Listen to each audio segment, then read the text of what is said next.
em muitos momentos, em algumas áreas, a nossa tecnologia é igual ou superior à da norte-americana, que é reconhecida como a melhor do mundo. Então, a ampliação da produção para esse fornecedor, esse abastecedor do planeta Terra, se daria pelo avanço das fronteiras agrícolas.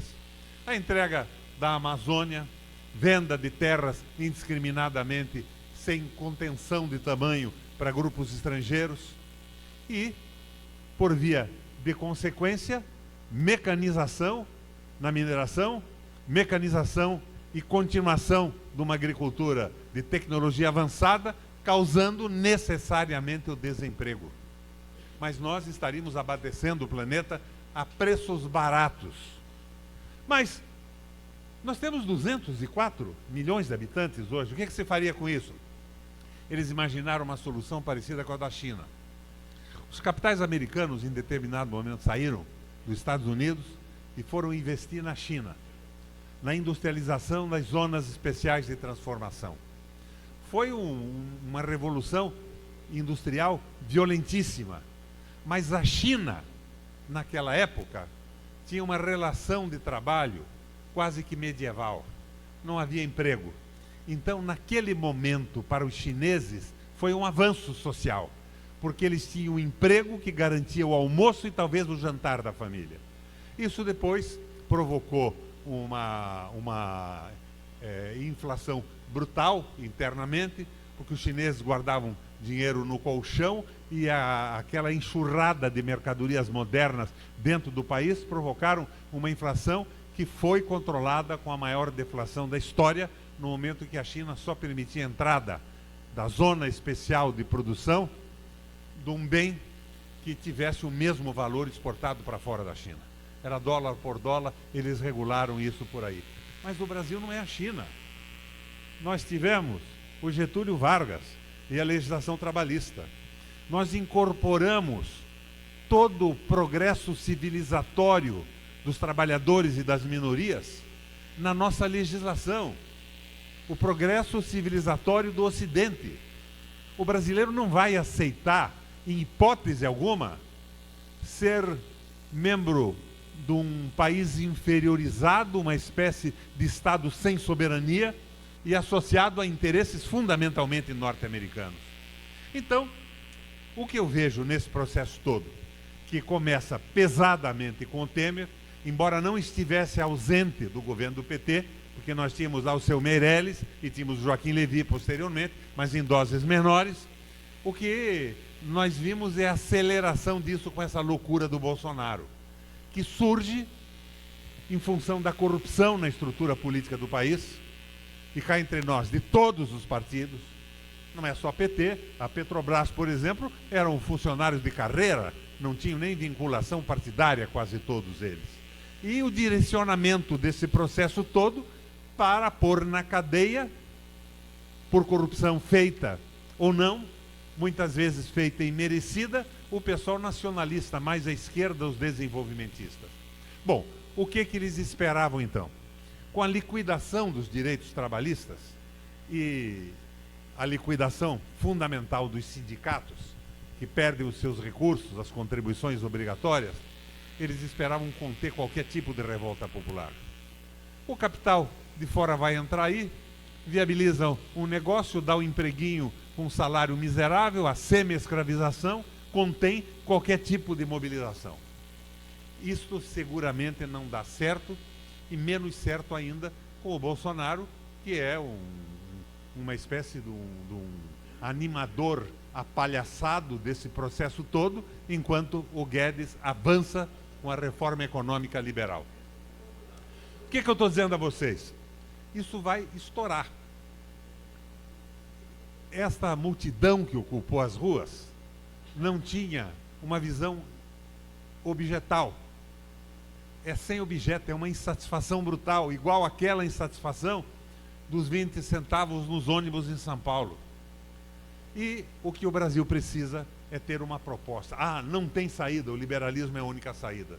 Daí eu quero avançar com vocês para duas experiências em grandes recessões na história recente da humanidade. Na época dos anos 30, 1930, na Alemanha, e nos Estados Unidos. Na Alemanha, o processo de recessão e de inflação, conta a lenda, a inflação acabou numa semana e o desemprego em 6 meses.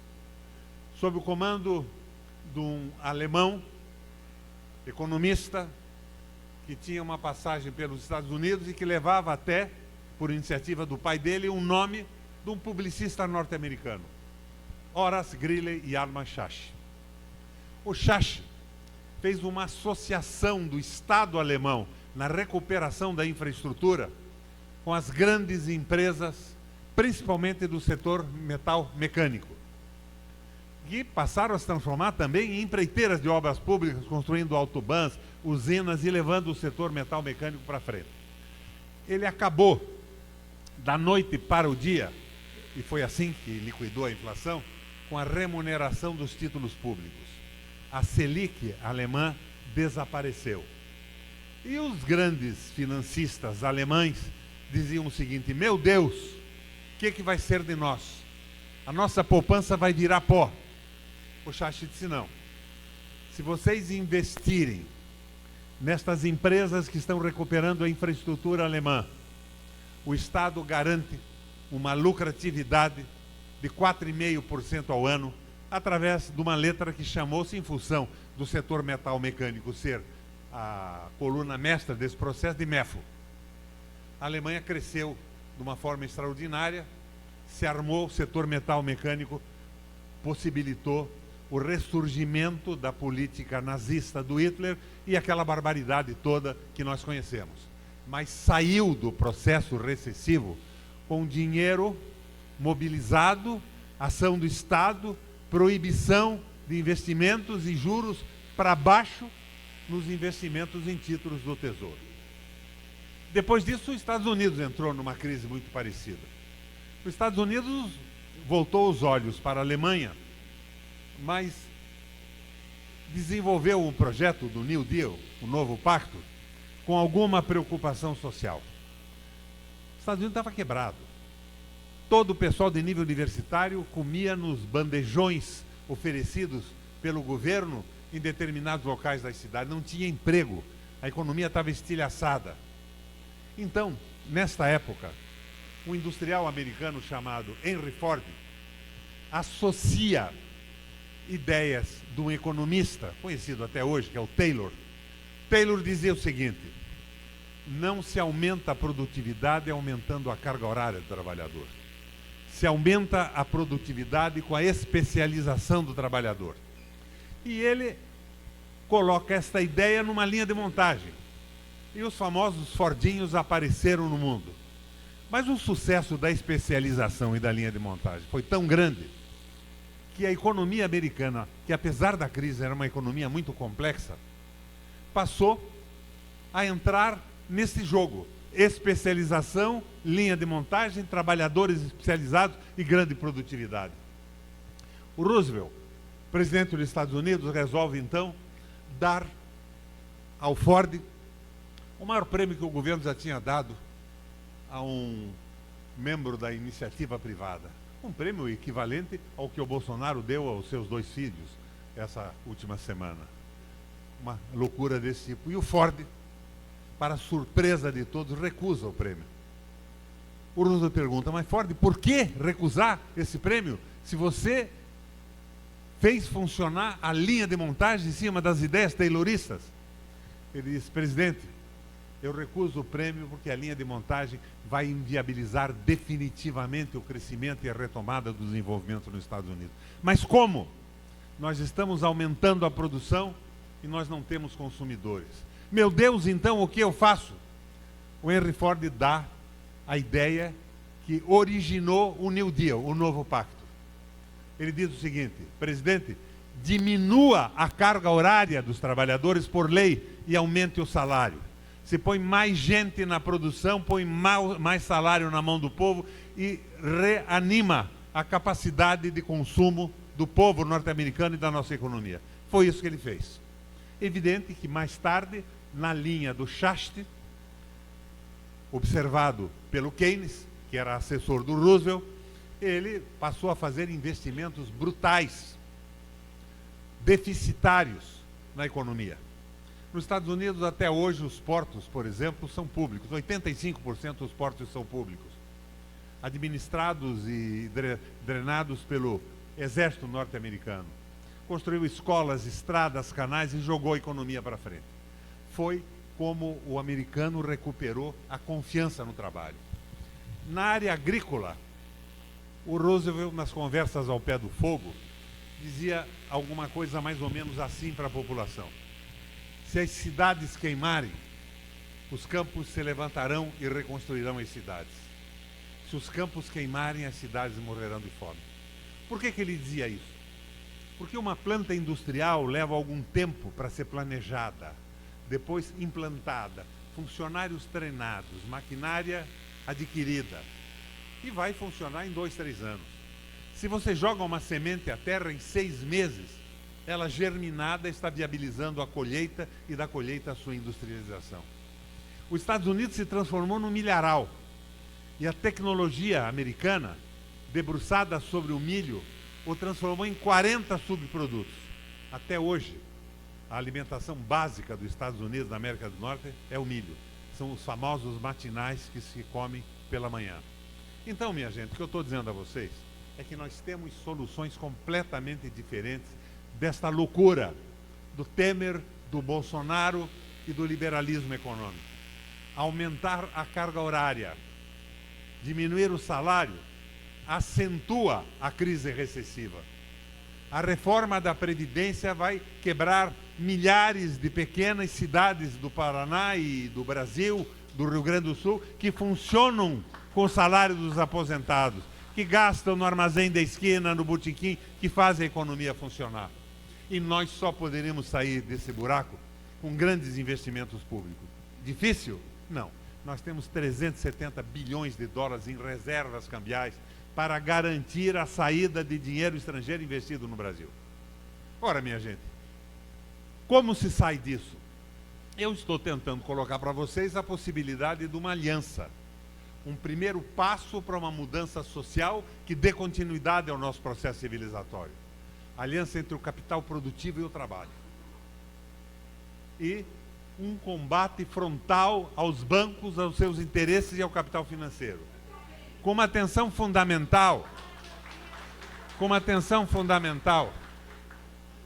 a interferência dos Estados Unidos da América nesse processo. O Moro começou idealisticamente. Eu fui governador do Paraná por 3 vezes. O Moro trabalhou comigo como juiz. Eu contava agora há pouco lá no Clube de Engenharia que um dia ele me aparece no palácio com o meu secretário de Segurança, que era colega de escola dele, e me propõe o seguinte: Requião, me ponha em contato, me ajude com o Fernando Armindo Lugo Mendes, era o presidente do Paraguai. Digo, por quê? Porque nós prendemos e condenamos no Brasil o Fernandinho Beiramar. E esses traficantes têm uma fazenda enorme no Paraguai. O Lugo pode tomar posse dessa fazenda, suportado no direito internacional, amanhã, e iniciar lá a reforma agrária. Ele queria fazer a reforma agrária. Ele queria aparecer de alguma forma. Ele queria mostrar a sua importância, porque ele tinha fracassado completamente em pôr na cadeia os ladrões do escândalo do Banestado que o meu governo denunciou. Por falta de instrumentos, por falta de informação. Daí, ele entrou nesses cursos de formação da CIA, viabilizado pela Embaixada Americana, e passou a trabalhar de uma maneira bem clara. Vocês vejam, o Dallagnol e o Moro gritam contra a corrupção. Eles não dizem nada contra o fim dos direitos do trabalho. Eles não dizem rigorosamente nada contra a entrega do pré-sal, contra o fim da soberania, contra essa barbaridade toda que está desmontando a estrutura pública existente no Brasil. O Guedes trabalhou com o Pinochet no Chile e diz, não, vamos acabar com os privilégios. Minha gente, o Supremo Tribunal Federal tem privilégio. Vocês todos aqui devem estar indignados com a última licitação de lagostas e camarões. Mas, porra, minha gente, são 11 ministros. Isso não é uma imoralidade, mas não significa rigorosamente nada diante do valor da Previdência Social. Nós estamos sendo enganados e enrolados. Vou dar um dado para vocês. O Exército Brasileiro, os nossos militares, nossas Forças Armadas, devem ter uma previdência diferenciada. Eles não se aposentam, eles têm uma reforma, eles ficam sempre à disposição do país num conflito que possa haver, embora nos últimos 100 anos não temos ouvido falar em conflito algum. A previdência dos militares no Brasil é 100% custeada pela União. Dinheiro do Tesouro, do erário. E eles arrecadam dos seus salários para um fundo que foi criado para dar amparo aos seus filhos, suas mulheres, os seus pais, no caso deles faltarem e serem esses parentes dependentes do militar. Pois muito bem. Quando estava doente, o general Figueiredo adotou os seus netos, porque os filhos dele não eram militares, para ficar com a pensão, isso é uma pensão viabilizada pelo fato dele ser um general. Os militares recolhem hoje, para esse fundo de pensão, 3 bilhões de reais por ano. E o Guedes e o Bolsonaro dizem que vão pegar pesado. Eles vão cobrar mais 40%. Quanto é 40% de 3 bilhões? Você que está sorridente lá atrás. É 1 bilhão e 200, não é? Então os militares vão passar a pagar 4 bilhões e 200. Qual é o valor da previdência dos militares, a real previdência, e não a pensão de seus familiares? É 43 bilhões de reais. Então, o aumento é insignificante, não estão liquidando privilégio algum.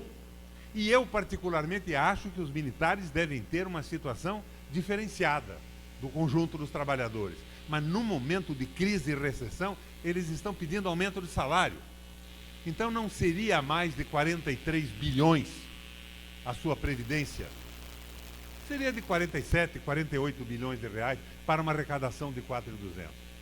Daí vem a história da aposentadoria dos governadores, a aposentadoria dos parlamentares, imorais, a maioria delas imorais. E do ponto de vista moral, tinham que ser eliminadas. Não pesam rigorosamente nada. 84% dos brasileiros que recebem até 3 salários mínimos por mês vão ser responsáveis pelo trilhão de reais que o Guedes pretende para a pensão, para a arrecadação e capitalização na mão dos banqueiros. Então, minha gente, nós estamos vendo que estamos sendo enganados de A a Z, mas que existe uma possibilidade. Nós estamos precisando de um projeto de desenvolvimento nacionalista, popular, que seja contaminado por isso que o Bolsonaro chama de marxismo, que é solidariedade, fraternidade e amor entre as pessoas. E que, fundamentalmente, não discrimine os setores de trabalhadores mais pobres da nação. A saída está na formulação desse projeto e numa grande frente popular. Mas uma frente popular que não me incorpore o Maia, que não me incorpore o Joaquim Nabuco da vida, que foram os heróis da luta contra a escravatura, mas fizeram o protesto quando disseram que o Machado de Assis era negro. Ou seja, um grandíssimo filho da puta na história do Brasil. E esse tipo de personalidade e comportamento continua mandando na Casa Grande. E nós precisamos hoje, então, estabelecer uma proposta de desenvolvimento nacional que respeite a população, que respeite o trabalho e viabilizar uma aliança com o capital produtivo. Alguns de vocês poderiam dizer o que disseram para o Schacht na Alemanha. Mas você acha que o pessoal que investe em letras do Tesouro vai investir na produção? Eu acho que não. Mas eles não terão saída se tiver um governo nacionalista. Baixa a taxa da Selic e oferece uma perspectiva de investir no desenvolvimento do país e não mais na rolagem do dinheiro. É uma coisa simplérrima. Vocês lembram do Plano Real, né?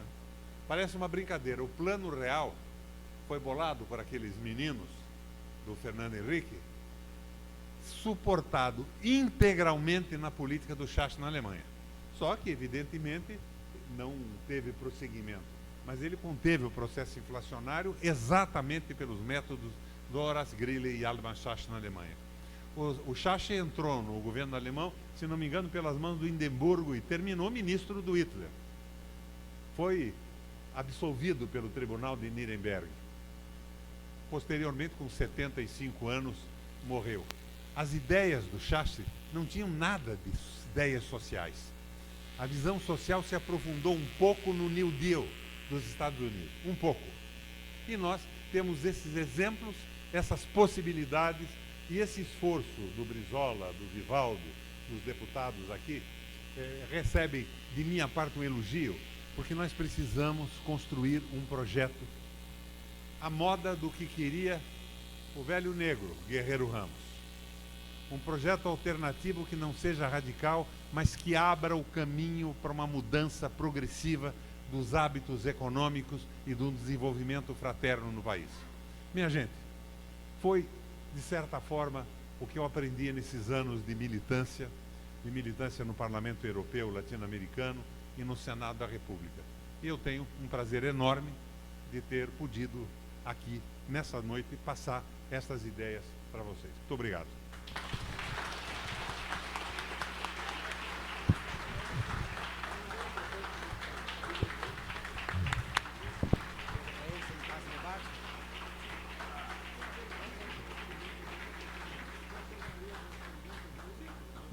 Bom, que aula.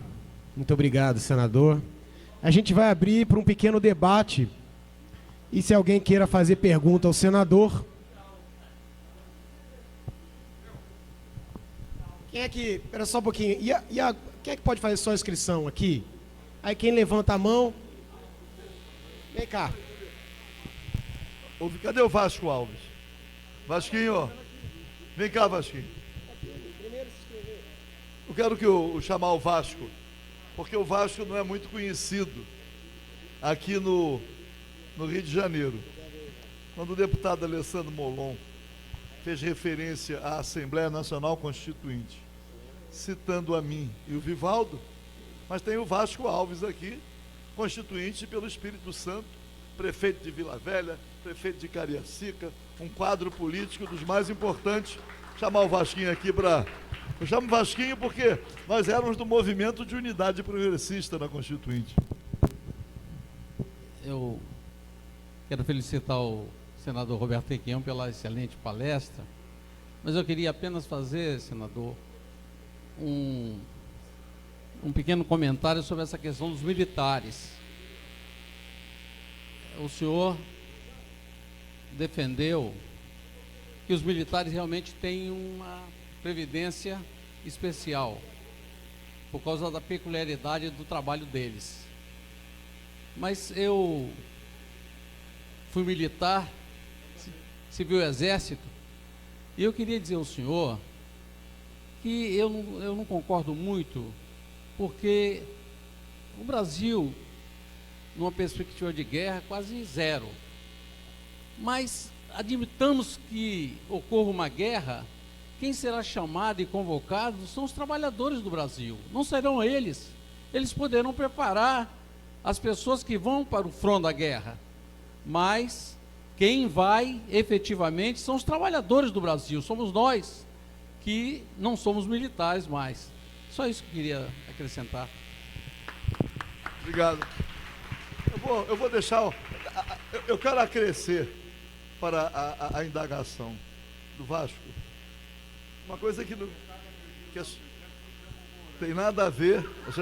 Não tem nada a ver com a pergunta. É que eu tenho tentado recuperar um debate sobre o plano cruzado, que zerou a taxa de juros. Plano cruzado que deu aquela notoriedade toda ao presidente Sarney na época, mas foi um enfrentamento do capital financeiro. Então eu deixo essa indagação depois da resposta, a indagação do Vasco. Não, a resposta é simples. O que eu quis mostrar é que o grande déficit da Previdência hoje são as Forças Armadas. Você sabe que todo militar, quando se reforma, ele é reformado num grau acima.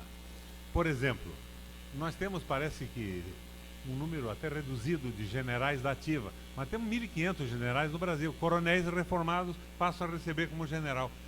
O que eu estou mostrando a vocês, tentando mostrar a vocês, é que não é séria a mudança. Se nós estamos em crise, numa recessão, eu acho que valia para os militares serem os primeiros a se propor a um sacrifício ou uma diminuição das benesses em nome do conjunto da população. Mas não é assim.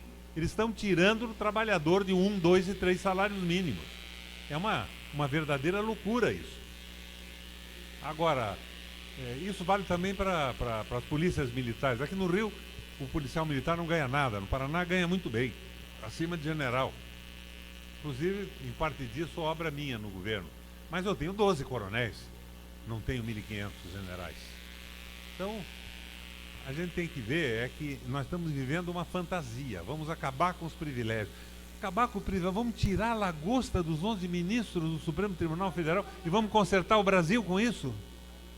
É o privilégio. Nós temos que acabar com a aposentadoria de 84% dos trabalhadores brasileiros em nome do fim da lagosta dos 11 capa preta lá do Supremo Tribunal Federal. Não tem muito sentido isso. A Previdência Social é superavitária. Ela tem sido diminuída com desvinculação de receita da União. Ela tem sido diminuída com as renúncias de impostos nas grandes empresas, setor automobilístico, setor de autopeças, multinacionais. É um problema de gestão. É complicado? Tem coisa para ser corrigida? Claro que tem. O sujeito fica lá uma meia dúzia de anos na Câmara Federal ou no Senado da República e sai com uma aposentadoria gordíssima. Eu não posso fazer isso porque eu sou do INSS. Minha aposentadoria vale R$ 2.700 por mês. Mas, é claro, se eu não tivesse contado o tempo, eu podia me aposentar como senador. Eu fui senador 3 vezes. Mas então nós temos que entender que isso tudo é uma tapeação.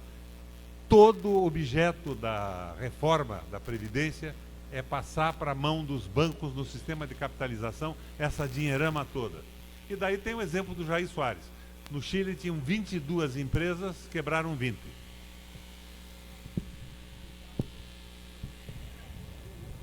Sidney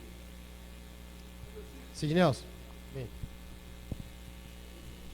E uma coisa, senador, sabe o que está acontecendo aqui no Rio de Janeiro? Ruas, só para dar um exemplo. O carioca de manhã está trabalhando na quentinha, está vendendo quentinha. À tarde ele vira Uber e à noite ele recolhe patinete para poder engordar o orçamento. É o que? Uma uberização do trabalho.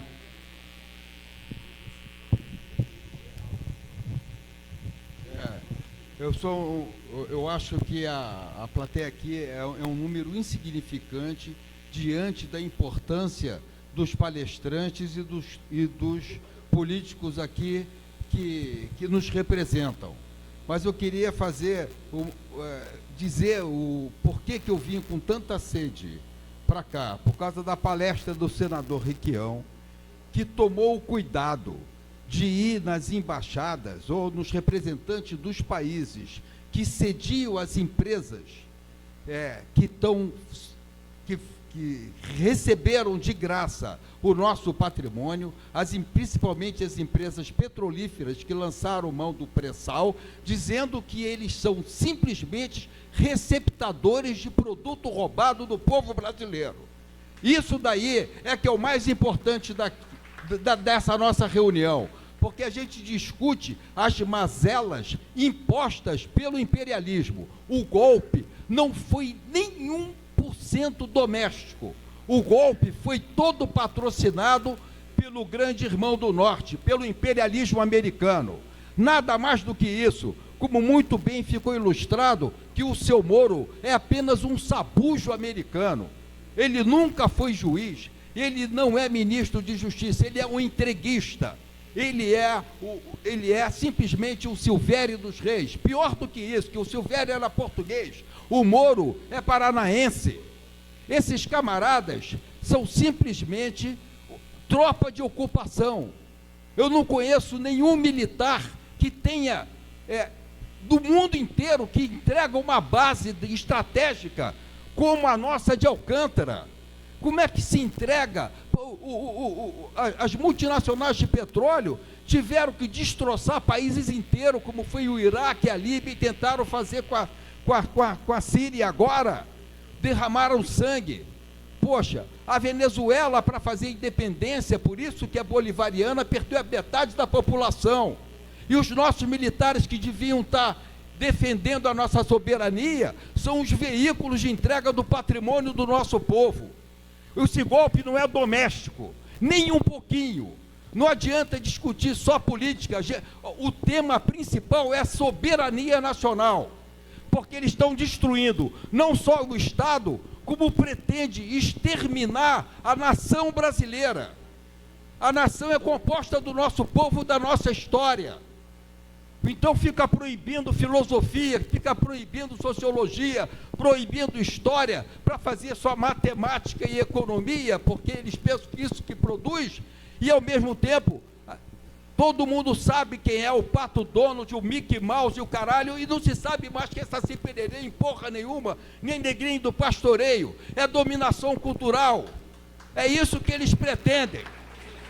O golpe não é doméstico, não adianta ficar discutindo política. A gente tem que estar em estado insurrecional, muito mais importante do que a nossa política partidária. A gente não tem mais que se dividir em partido. A gente tem que se organizar pelo Estado insurrecional contra o Império Americano, esse sim que é a gendarmeria do grande capital. Eles que são os gendarmes, porque a Shell, a Chevron e a todas as empresas, os bancos internacionais, não podem invadir países com a bandeira do cifrão, e usam isso, o exército americano e todo o continente europeu, que está quase se desmilinguindo por causa vão se transformar numa península da Eurásia, e a gente tem que se defender como povo, como nação, e para isso defender o nosso Estado, acima dos partidos. A gente tem que estar em estado insurrecional, muito mais importante do que o político. Muito obrigado. Chama aqui o André Nunes. André. Peço só que a gente manter um tempo mais ou menos de 3 minutos para que todos possam falar e a gente fazer o desfecho. Obrigado, Leonel. Vou falar em menos de 3 minutos. Boa noite a todos. Sou André Nunes, da Frente Nacional Trabalhista. Queria perguntar para o senador Roberto Requião. Senador, o governo atual, que é completamente antitrabalhista, vem colocando pautas na mídia, pautas identitárias, pautas de um conteúdo supostamente moral, e nós que militamos nos movimentos populares, às vezes caímos nessas armadilhas que o governo impõe na mídia.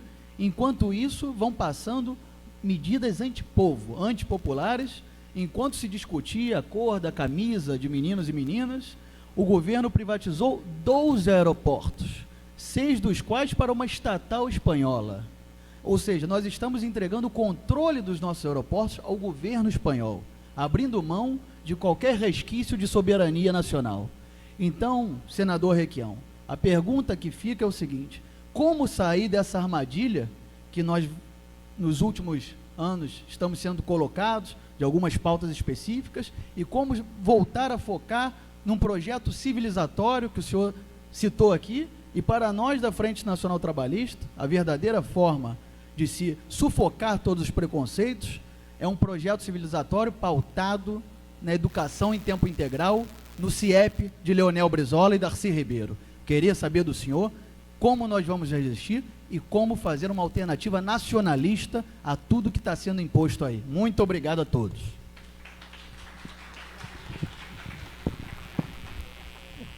Vou falar sentado para vocês não se escandalizarem muito.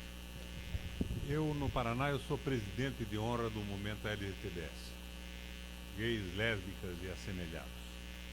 No meu governo, eu abri espaços, acabei com preconceito. Mas acho que um dos grandes erros dos últimos governos nossos, eu não sou do PT, mas era nosso governo, nós apoiamos, fizemos campanha e tudo mais, foi transformar as políticas identitárias em políticas nacionais absolutas. A questão do preconceito tem que ser superada e está sendo superada pelo processo civilizatório brasileiro, pela evolução intelectual das massas, do conjunto da população, ela está sendo superada. Vocês sabem disso. Há 30 anos atrás, eu tenho 78 anos, se você chamasse um colega de faculdade de bicha louca, ele que agredia a faca. Hoje o pessoal dá uma risada, está acabando o preconceito. E atitudes maravilhosas, por exemplo, com a do Papa Francisco. Ele não faz campanha do LGTBS, mas ele recebeu no Vaticano os representantes dos grupos. Mostra que a tolerância tem que ser absoluta, todos são filhos de Deus para o Papa e devem ser respeitados. Mas a bandeira identitária de forma absoluta, superando o conhecimento das bandeiras econômicas, não se deixavam Meirelles no Ministério da Fazenda, mas diziam que eram a favor do ensino nas escolas, que tinha uma cartilha ou não tinha cartilha. A cartilha é uma mentira, mas era a política identitária da defesa dos... Isso de cima para baixo, quando na verdade isso está andando. Na minha juventude isso tudo era uma tragédia, hoje não é mais. Rigorosamente não é mais. Mas nós nos perdemos com isso. E ocultamos os grandes problemas econômicos. Então eu acho que a política identitária, a defesa das minorias tem que ser forte e absoluta, mas não pode ser uma política de Estado sobrepondo a política econômica. Acho que este foi o fator que abriu espaço para o fundamentalismo evangélico, botar mamadeira de piroca, cartilha que não existia, e de certa forma unir uma boa parte da população evangélica contra o governo do PT e elegendo esse Bolsonaro. Carlos Vasconcelos.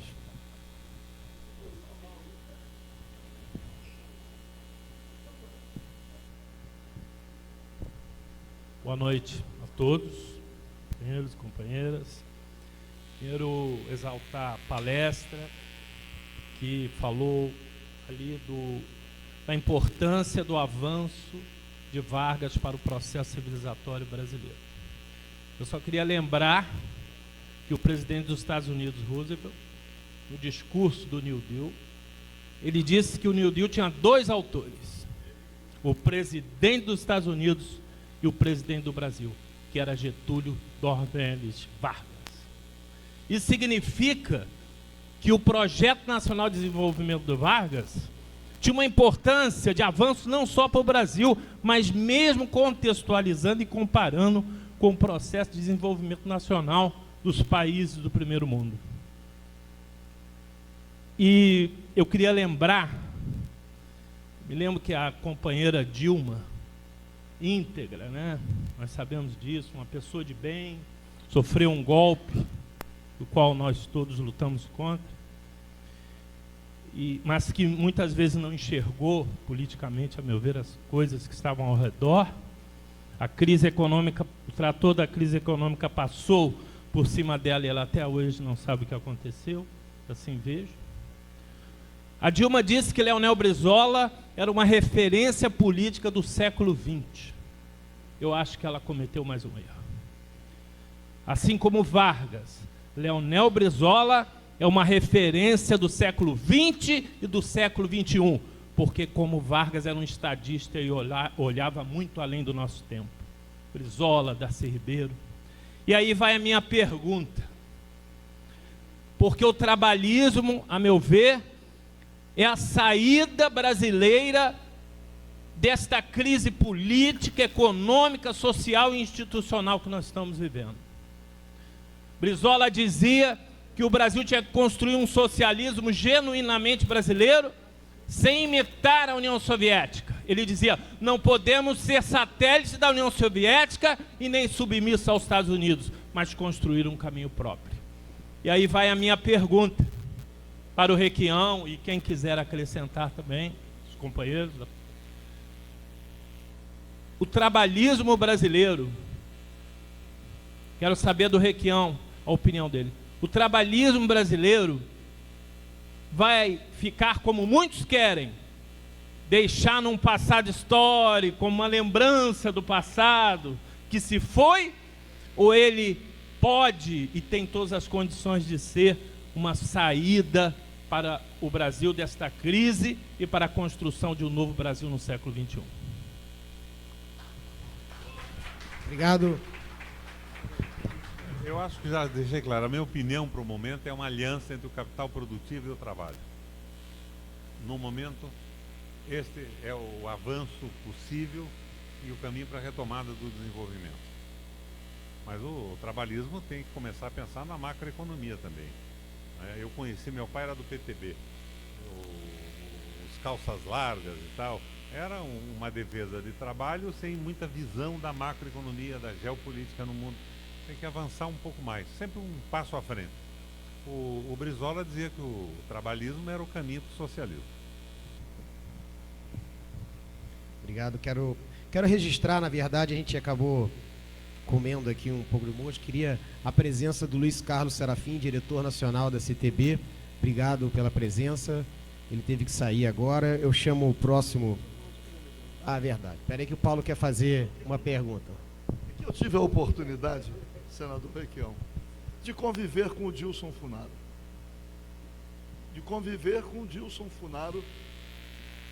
Tratando da questão do plano cruzado. Que sobre o plano cruzado, hoje ninguém mais fala nada. E o plano cruzado foi elaborado por vários economistas que depois elaboraram o plano real. Foram quase que os mesmos. Mas o plano cruzado enfrentava a taxa de juros imediatamente. Juros praticamente zero. Quem tem dinheiro, querendo investir, querendo ganhar dinheiro, tem que investir em atividades produtivas. Porque nós temos uma arapuca hoje que envolve juros, câmbio, inflação, são os fundamentos da economia que representam uma arapuca. Se correr o bicho pega, se ficar o bicho come. Não tem forma de enfrentamento dentro desses fundamentos. E o plano real, o plano cruzado, enfrentou essa realidade. Juros zero. Todos lembram do sucesso que foi fiscais do Sarney. E eles que controlam as redes de supermercados são quase todas multinacionais. O desabastecimento, o mesmo que está acontecendo na Venezuela agora, de desabastecimento, aconteceu aqui. Desgraçadamente, o presidente da República era o Sarney, que era um homem que vinha com o compromisso da ditadura, e traiu. Mas nunca mais houve debate sobre aquele plano. O senhor tratou aqui do plano real, mas o plano cruzado, o senhor tem alguma memória sobre ele? É a continuidade disso. Eu vou aproveitar para dizer para vocês o que eu fiz no governo do Paraná. Quando veio a crise de 2008, 2009, nós fizemos até alguns seminários internacionais no Paraná com gente da Rússia, dos Estados Unidos, da França, da Inglaterra, discutimos isso tudo. Eu baixei o imposto de 105 mil produtos, aquilo que a gente chama de bem de consumo salário. Os produtos que as pessoas compram com o seu salário para manutenção da sua casa, da sua alimentação, dos seus filhos, do seu conforto e da sua sobrevivência. E até televisões mais simples, sem ser as sofisticadas que começavam a aparecer com preços absurdos. Daí eu criei no Paraná o salário mínimo regional. Eu baixei o imposto das micro e pequenas empresas para quase nada. Eu baixei o imposto das micro e pequenas empresas para uma média de 2,5%. E era uma redução progressiva para o sujeito não chegar no limite e querer sonegar. Então, eram escalas ascendentes. E à medida que um cara, por exemplo, que tinha uma lojinha, uma padaria, pagava 18 mil reais de ICMS por mês, ele passou a pagar 500 reais. Mas eu subi o salário mínimo do Paraná regional para o maior nível do país. Era R$ 1.480 na época, o salário mínimo nosso estava aqui, 280 e tal.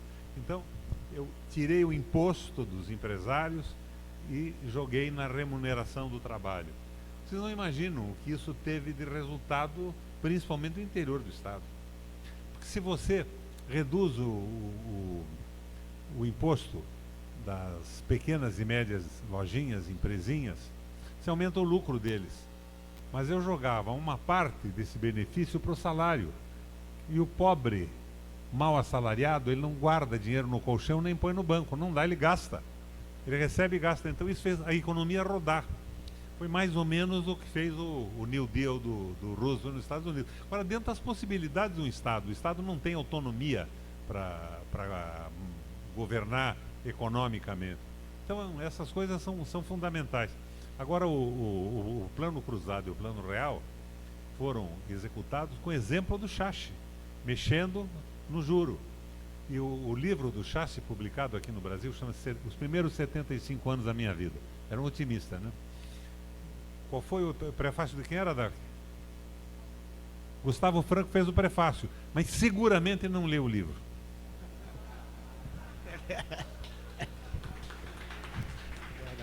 E aqui deu o Moreira Franco, né? O gato angorá. Jair, você era o próximo, você tinha escrito. Eu peço mais uma vez que a gente se atente ao tempo. Saúdo a mesa e a todos e os companheiros do plenário. Companheiros, eu vim aqui para prestar uma homenagem ao grupo de resistência que ajudou a formular esse encontro aqui. Os companheiros vêm mais de não sei quantos anos lutando para que houvesse esse encontro e merece uma homenagem. Como nós lutamos no movimento de resistência que conseguimos fazer esse evento hoje aqui. É só isso que eu queria dizer. Obrigado, Jair. Obrigado, Jair. Célio Gari. Boa noite a todos e a todas. Parabéns pelo evento, no que se trata do trabalhismo, né? Eu acompanho Roberto Requião nas redes sociais e aprendi. Sou eu mesmo. Eu aprendi a gostar de suas ideias e do compartilhamento que você tem se colocado como figura pública em defesa da classe trabalhadora. Vereador, parabéns pelo evento. Vivaldo Barbosa, parabéns. Ruas, parabéns. Os parlamentares que esteve aqui, parabéns. E parabéns a todos e todas que estão aqui acompanhando esse debate e esse seminário que vai se alastrar até domingo, não é isso? Bem, Roberto Requião, o povo brasileiro, na verdade, ele nunca teve privilégios. Privilégios, sempre quem teve foram os banqueiros, o capital estrangeiro. Nós sempre vivemos à margem da sociedade. No momento que Brizola, ele começa a investir na educação, aonde poderia formar cidadãos, cabeças pensantes, esse sistema que aí hoje está, começou a se mobilizar para destruir o nosso futuro.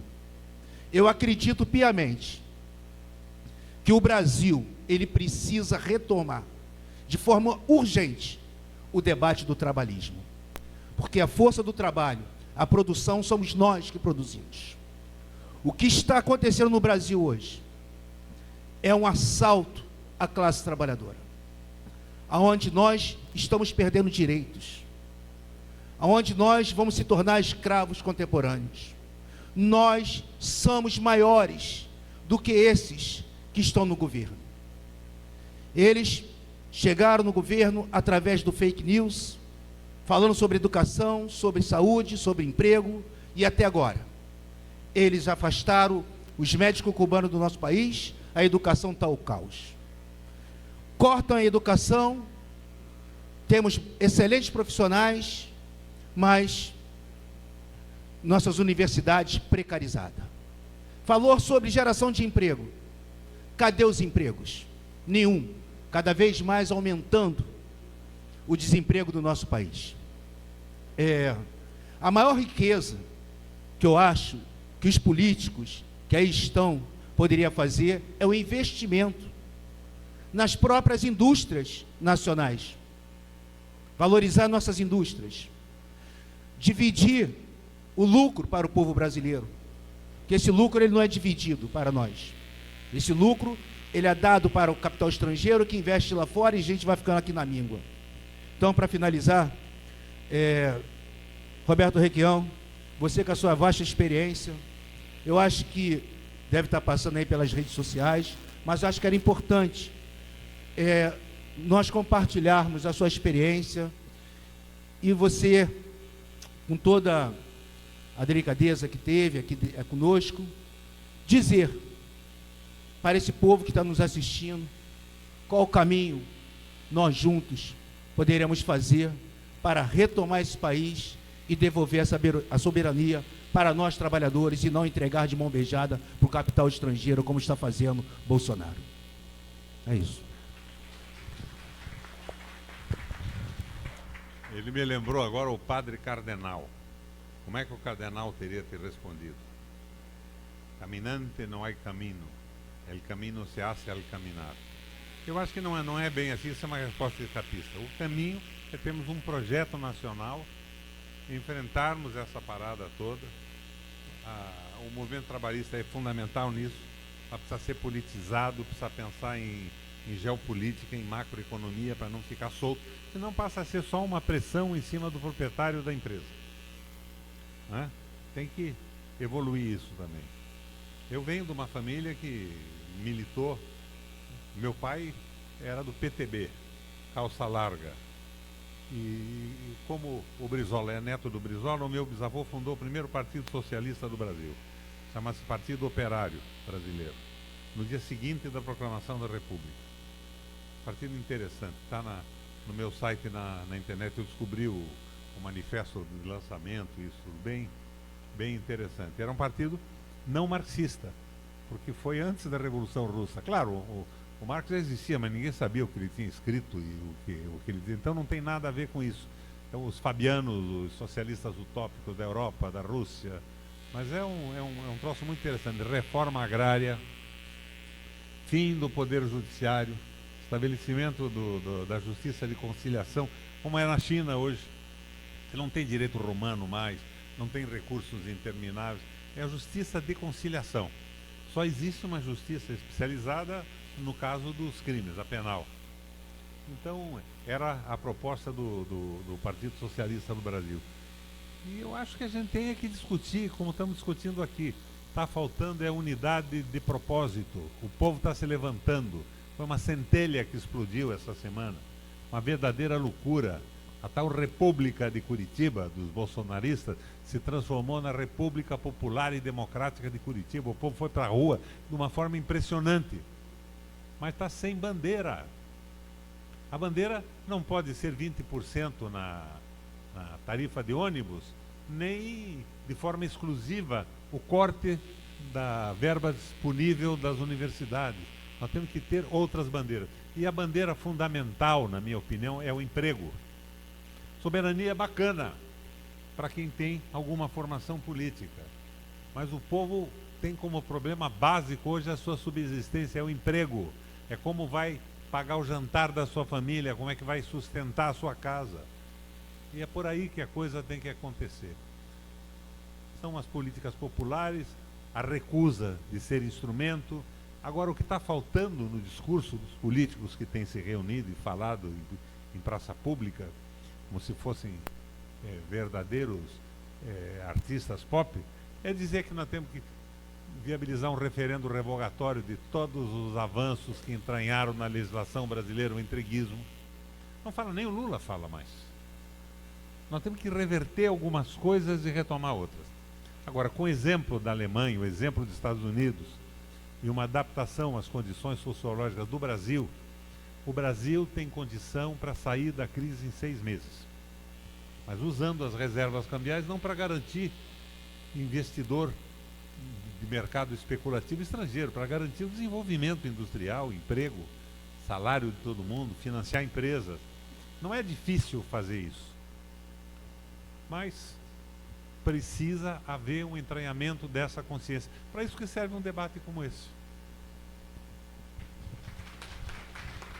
Bom, mais 3 inscritos aqui. Ailton Matos.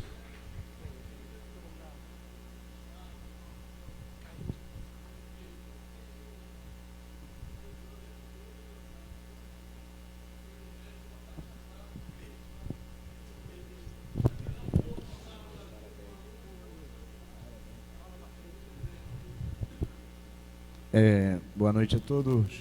Parabéns, Vivaldo Barbosa, nosso querido amigo vereador que tem um grande nome, Brizola, nosso eterno senador da República, do nosso MDB de História e tal, porque eu também sou filiado ao MDB, que foi assaltado por essa quadrilha do Temer, Sérgio Cabral, que criou o Ponte para o Futuro. Na realidade, o primeiro senador a denunciar isso foi quando Moreira lançou essa coisa da Ponte para o Futuro. Na realidade, era um retrocesso. Eu vou ser rápido para dizer o seguinte: o senador, e a gente tem discutido isso muito na sociedade, eu pertenço, a gente criou, o Paulo Ramos nos ajudou, que é a Frente Getulista de Libertação Nacional, né, que a gente tem como referência Getúlio Vargas. A Revolução de 30, ela tirou o Brasil da crise também, né? Tanto é que Roosevelt fala isso abertamente, que se espelhou em Getúlio Vargas para poder retomar o desenvolvimento. E a ação política revolucionária do Getúlio foi muito importante, né, para que o Brasil desse o passo para a criação da Petrobras, da Eletrobras, das leis trabalhistas, da Previdência Social. Foi uma revolução que uniu o capital produtivo e o trabalho e o pessoal das Forças Armadas naquele período. Juntou, inclusive, você vê, uma revolução que juntou de Arthur Bernardes aos tenentes da esquerda à direita, nesse processo da construção da Revolução de 30. E a gente precisa retomar o desenvolvimento nacional, né, de soberania, geração de emprego, né? O que esse pessoal está fazendo com a nação brasileira é um crime. São criminosos. Está morrendo as pessoas nos hospitais. Nas ruas, você vai no Rio de Janeiro, nas capitais, são centenas de milhares de pessoas nas ruas com fome, num país riquíssimo como o nosso.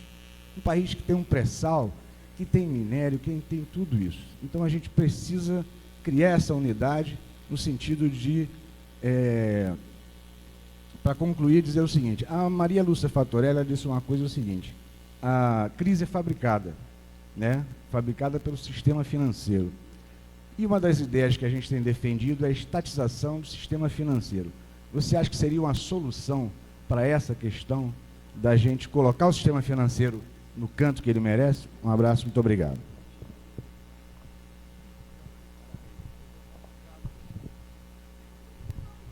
Eu acho, viu? Mas não acho que seja uma proposta que uma frente política possa colocar agora no Brasil. A minha opinião pessoal, o sistema financeiro devia ser estatal. Mas é uma opinião pessoal que não será a opinião de uma frente política no Brasil hoje. Essa é uma das condições que evitaria que a frente se estabelecesse. Bom, eu queria chamar o Rafael da UP aqui. Eu quero lembrar que o senador tem um outro compromisso, ele tem que sair. E a Unidade Popular. Por favor, Rafael.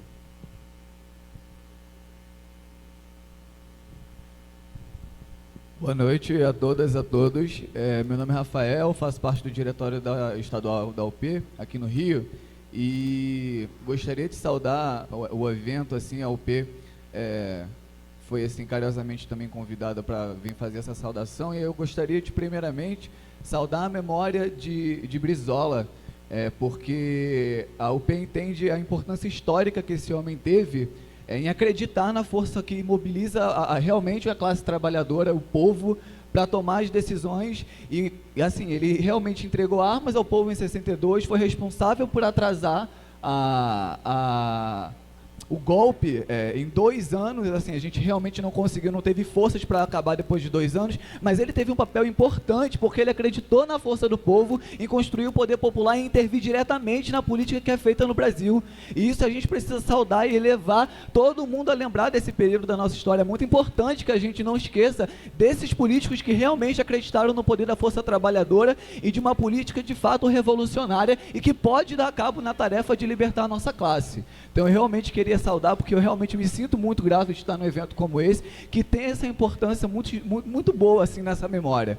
Queria saudar também o deputado, não consegui saudar antes dele ir embora, o Paulo Ramos, o Brizola, né, também, que teve uma importância todo o processo burocrático e jurídico que envolveu o processo de legalização da unidade popular, que já atingiu, está legalizada, está no processo final, já atingiu o número mínimo aí de fichas, de assinaturas, já recebeu lá o aval do TSE, agora a gente só está encaminhando mesmo o processo final, e a unidade popular vem como essa alternativa, né, de mobilizar cada vez mais, porque a gente acredita que a classe trabalhadora nesse país vai enfrentar cada vez mais ofensiva.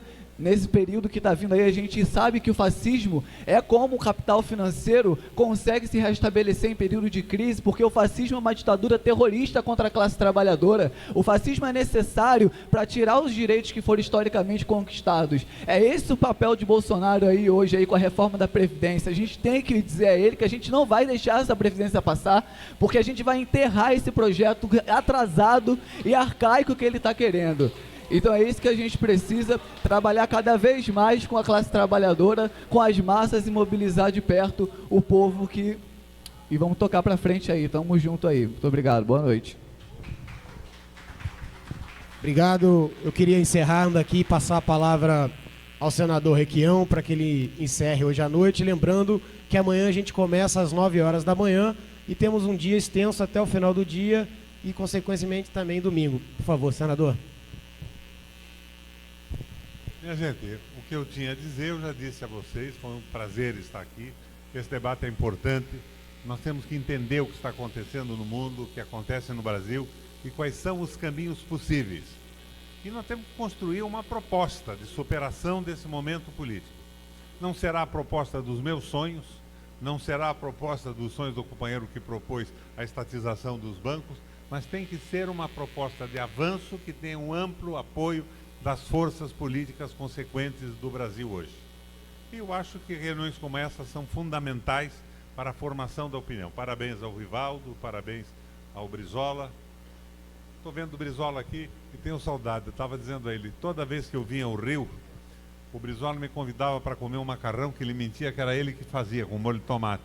Então a gente ia embaixo do edifício ali no Ninos. Está aberto o Ninos ainda? Fechou? E comia no Ninos, bons tempos. E fizemos algumas campanhas juntos no Paraná também, outras nem tanto.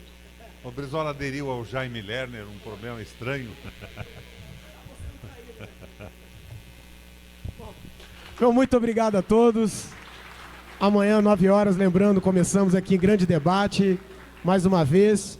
Viva Getúlio Vargas, viva João Goulart, viva Leonel Brizola.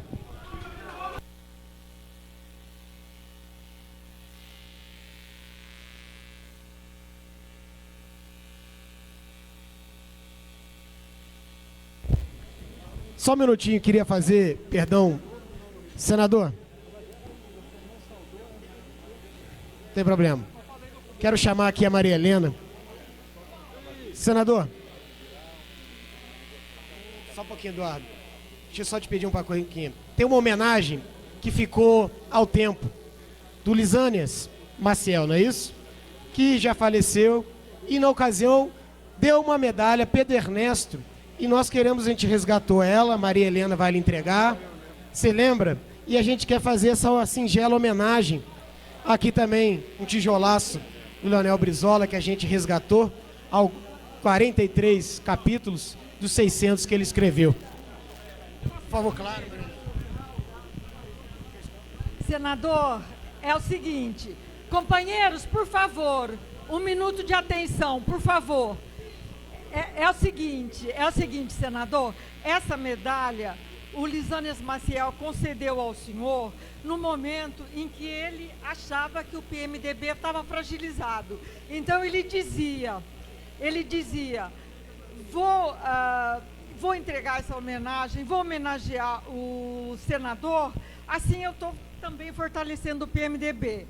E a dona Regina, ele morreu em 1999, não foi possível entregar em 98 pela agenda do senhor. E ele faleceu em 99 e por várias vezes eu tentei entregar através do vereador Porfírio. Aí não foi possível naquela época e eu entrei em contato com o Nonato Cruz, o jornalista que era muito ligado ao senhor e que queria que houvesse uma homenagem especial para ser entregue a medalha. Então surgiu essa oportunidade hoje e eu fico muito feliz que tenha sido nesse momento aí de falar do trabalhismo e falar do, enfim, lembrando dos companheiros.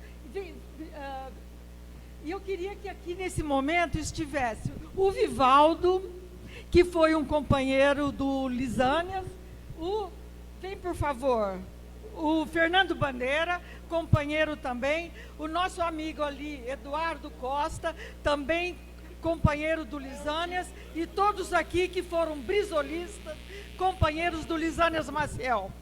Seria isso, muito obrigada.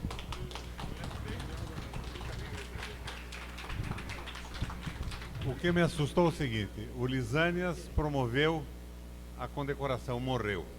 Depois o vereador Porfírio se encarregou de entregar, morreu.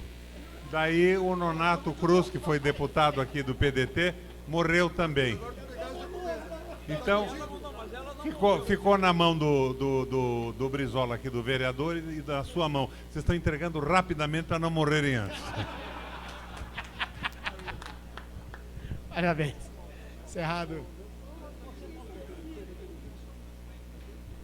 Bom, uma boa noite a todos e todas. Meu muito obrigado pela presença mais uma vez. Encerrado.